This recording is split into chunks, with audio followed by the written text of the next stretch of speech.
Hi everyone, कैसे हो आप सब। तो फाइनली आज से मैं वापस कंटिन्यू करने जा रही हूँ फ्लैश सीरीज को। तो अब तक जैसे आपने सीजन 6 तक हमारा सपोर्ट किया है ना, आगे भी प्लीज़ ऐसे ही करते रहिएगा।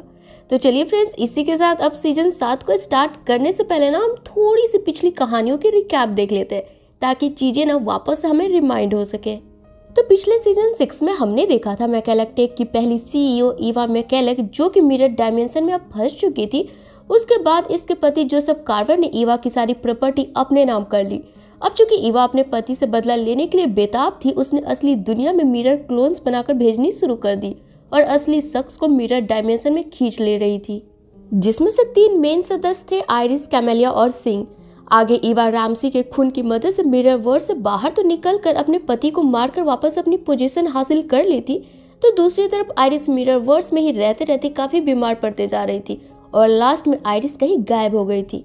अब इससे आगे की कहानी ना हम आज के एपिसोड में देखने वाले हैं, जो कि होने वाला है फ्लैश सीजन 7 का एपिसोड नंबर 1, जिसकी शुरुआत स्टार लैब में चेस्टर पी रंग से होती है, जिसको कि यहाँ लगे सैटेलाइट की मदद से ईवा की करंट लोकेशन का अलर्ट मिलता है, जिसे देख अब चेस्टर फ्लैश की पॉड को खोलता है। तो दरअसल फ्रेंड, फ्लैश की पावर ना धीरे धीरे खत्म हो रही थी, तो वो अपनी पावर्स को बचाने के लिए खुद को इस तरह के पॉड में स्लीपिंग मोड में डालकर रखे हुए था और ईवा की लोकेशन मिलते ही फ्लैश उसे पकड़ने के लिए निकलने लगता है, जिसकी स्पीड चेक कर चेस्टर फ्लैश को बताता है कि फ्लैश के पास सिर्फ 1% ही इसकी स्पीड अब बची है, इसलिए फ्लैश को सोच समझकर अपनी स्पीड खर्च करनी चाहिए। जिसे सुना फ्लैश ईवा के पीछे निकल पड़ता है, जहाँ ईवा बिल्डिंग में लगे मिरर से इजिली एक जगह से दूसरी जगह ट्रेवल कर रही थी और अपने पीछे फ्लैश को आते देख रुक कर इससे बोलती है, आखिर तुम्हारी प्रॉब्लम क्या है? मैं कितनी बार बोलूं, मेरा सिर्फ एक ही टारगेट है, कार्वर और उसकी बनाई ब्लैक होल ऑर्गेनाइजेशन को सिटी से खत्म करना। कार्वर को तो मैं ऑलरेडी मार चुकी हूँ, अब बचे उसके चूजो, उसकी बारी है, मैं उसे छोड़ने वाली नहीं हूँ। वैसे तुम फ्लैश, तुम लोग भी तो यही चाहते हो ना? जवाब में फ्लैश ईवा पर अटैक करते हुए बोलता है, हाँ चाहते तो है, पर इस तरह नहीं खून खराबा कर। अब वैसे भी मेरी बीवी आइरिस को तुमने अब तक कहीं छुपा कर ही रखा है।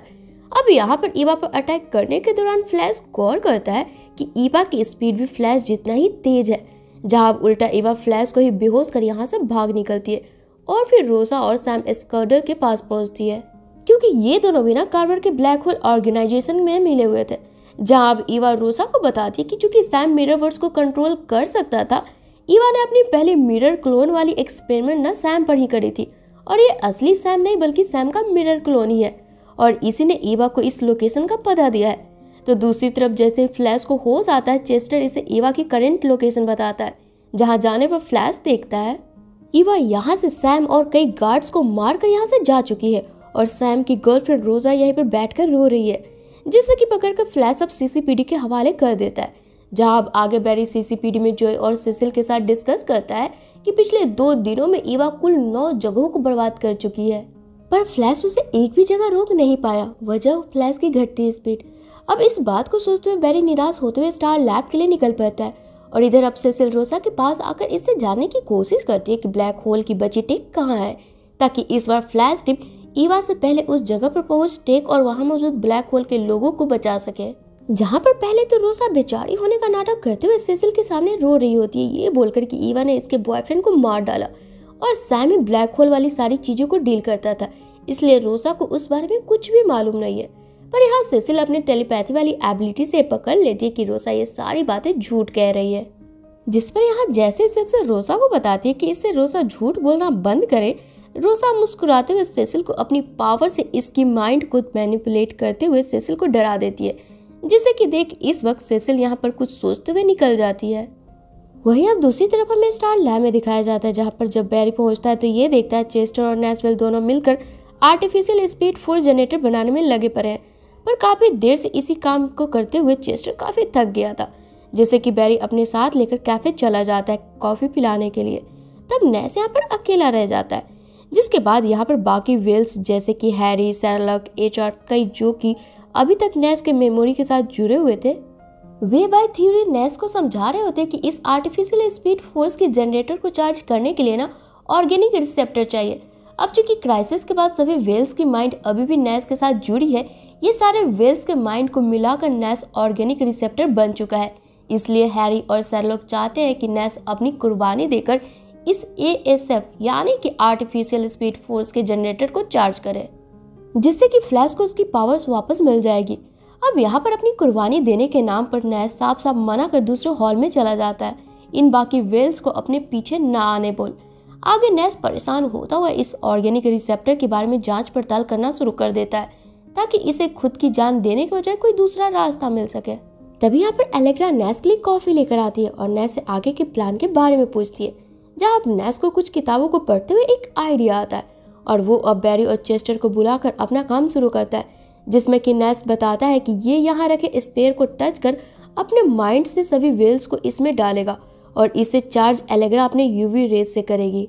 आगे ये लोग ऐसा ही करते हैं, पर इसमें एलेग्रा इतनी एनर्जी को बर्दाश्त नहीं कर पाती, जिससे कि बैरी जैसे स्पेयर से साइड करता है, स्पेयर में मौजूद सभी वेल्स की मेमोरी अब बैरी में आ जाती है, यानी कि अब बैरी सभी जो वेल्स थे उन्हीं की तरह बिहेव करने लगता है। जिसे बेहोश कर चेस्टर अब गिडियन से बैरी की कंडीशन के बारे में पूछता है कि आखिर बैरी की अंदर से अभी इस वक्त क्या कंडीशन है। जवाब में गिडियन बताती है इन्फिनाइट नंबर ऑफ वेल्स का मेमोरी बैरी में आने के कारण बैरी की हालत खराब होते जा रही है। इसे अगले 2 घंटों के अंदर अगर ठीक नहीं किया गया तो मे भी बैरी की जान भी जा सकती है।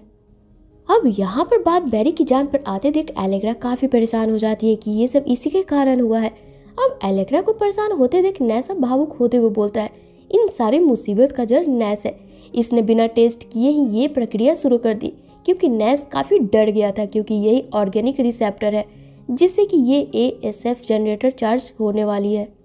पर इस वक्त मैं मरना बिल्कुल भी नहीं चाहता। जिसे सुन एलेग्रा वापस से नेस से नाराज होकर चली जाती, ये बोलते हुए कि आप हमेशा से सिर्फ अपने बारे में ही सोचते हो, मैं ही बेवकूफ थी जो आप पर भरोसा कर आपके प्लान में मैं भी शामिल हो गई। पर अब जो भी करना पड़े मैं बैरी को वापस से ठीक करके ही रहूंगी। और फिर एलेग्रा इतना बोल चेस्टर को लेकर लैब में चली जाती है ताकि चेस्टर बैरी को ठीक करने का कोई गैजेट बना सके। जहाँ कुछ देर बाद बैरी को जब होश आता है, इस वक्त ये हैरी वेल के रूप में होता है, जिसे देख नेस बोलता है, तुम लोग कितने परफेक्ट थे ना, पर मैं नहीं हूँ, मैं सेल्फिश हूँ ना। जवाब में हैरी बोलता है, पता है मैं भी पहले HR शेरलॉक सभी सेल्फिश ही थे, पर जब से हम फ्लैश टीम से मिले थे ना, इनकी बहादुरी देख हम भी इनके जैसे ही बन गए। तुम सोचो तुम्हारे एक जान के बदले फ्लैश को वापस इसकी स्पीड मिल जाएगी और फिर ये अनगिनत लोगों को बचा सकता है। जिसे सुन अब नेस गहराई से सारी बातों को सोचने लगता है और ये सीन कट होकर अब CCPD पर आती है, जहाँ सेसिल वापस से रोसा के पास आती है और इस बार सेसिल अपनी पावर से रोसा को डराते हुए बोलती है, आगे से किसी को कमजोर समझने से पहले ना 100 बार सोच लेना। और हाँ, मुझे मालूम है कि तुम भी ईवा से मिली हुई हो ना, इसलिए अब मुझे फौरन ही उसके आगे की प्लान बताओ या फिर पूरी जिंदगी जेल में काटने के लिए तैयार हो जाना। जिसे सुन अब रोसा सेसिल को सब बता देती है, जिसके बाद अब सेसिल रोसा के बताए अनुसार जॉय के पास आकर बताती है कि ब्लैक होल की बची टेक को उसके कुछ आदमी एक प्राइवेट जेट से दूसरे देश में ले जा रहे हैं, पर रोसा ने इस जेट पर एक बॉम्ब प्लांट कर दी है जो कि कभी भी फट सकती है, और अगर बॉम्ब जेट के ऊपर फटी तो जेट नीचे सिटी पर गिरेगी, जिससे कि कई लोगों की जान जाने वाली है। जिसे सुन अब जॉय काफी परेशान हो जाता है, क्योंकि इस वक्त इस जेट को रोकने के लिए फ्लैश के पास उतनी स्पीड थी ही नहीं। तो इधर अब हमें वापस से स्टार लैब में दिखाया जाता है, जहाँ पर चेस्टर अपनी बनाई गैजेट से वापस एलेग्रा की पावर की मदद से सभी वेल्स को बैरी के माइंड से निकालकर वापस नेस में डाल देता है। तब बैरी वापस से पहले की तरह ही ठीक हो जाता है। तभी इन्हें जेट के बारे में जॉय से पता चलता है, जिसे सुन बैरी फौरन ही अपनी टीम को इस जेट को रोकने के लिए प्रॉपर प्लान बनाने बोलता है।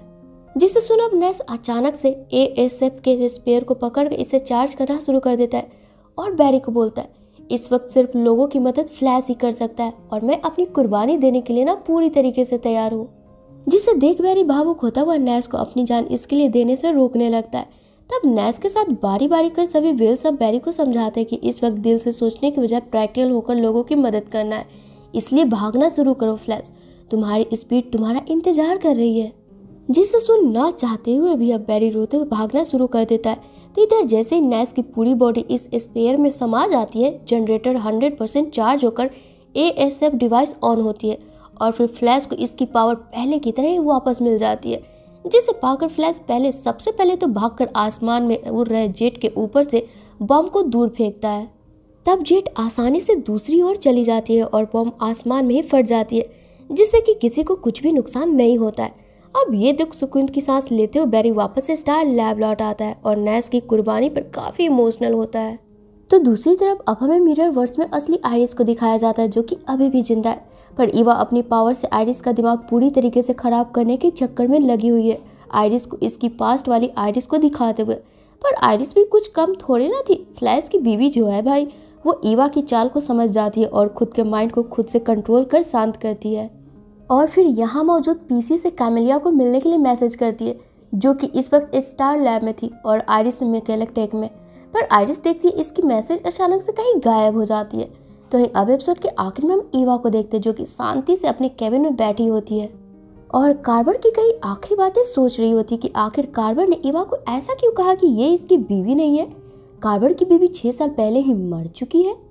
तभी ईवा के हाथ यहाँ कार्बर की पेन ड्राइव पर पड़ती है, जिसे कि पीसी में इंसर्ट करने पर 6 साल पहले वाली वही सीसीटीवी फुटेज निकलती है जब पार्टिकल एक्सीलरेटर एक्सप्लोड हुई थी। उस वक्त उस डार्क मैटर से टकराकर ईवा आईने के अंदर नहीं गई थी, बल्कि बाहरी आईने से टकराकर गिरकर मर गई थी, और डार्क मैटर की वजह से आईने की दूसरी ओर ईवा की मिरर क्लोन बन गई थी। यानी कि ये महिला ईवा नहीं बल्कि उसकी डुप्लीकेट थी। अब ये क्लिप देख मिरर क्लोन ईवा के तो होश ही उड़ जाते हैं, ये सोचकर कि ये तो 6 साल पहले ही मर चुकी है। और इसी के साथ ये एपिसोड यहीं पे खत्म हो जाती है। तो फ्रेंड्स, ये थी मेरी आज की वीडियो। अगर आपको पसंद आई हो ना तो इसे लाइक और शेयर करना बिल्कुल ना भूलें। साथ ही अगर आप मेरे चैनल पे न्यू हो तो इसे ऑल बेल नोटिफिकेशन के साथ सब्सक्राइब भी जरूर कर ले, ताकि मैं जब भी इसका नेक्स्ट वीडियो डालूँ ना आपको उसका नोटिफिकेशन मिल जाए, और मुझे आप सबका सपोर्ट। तो चलिए फिर मिलते हैं अपने नेक्स्ट वीडियो में। Till then take care and bye bye.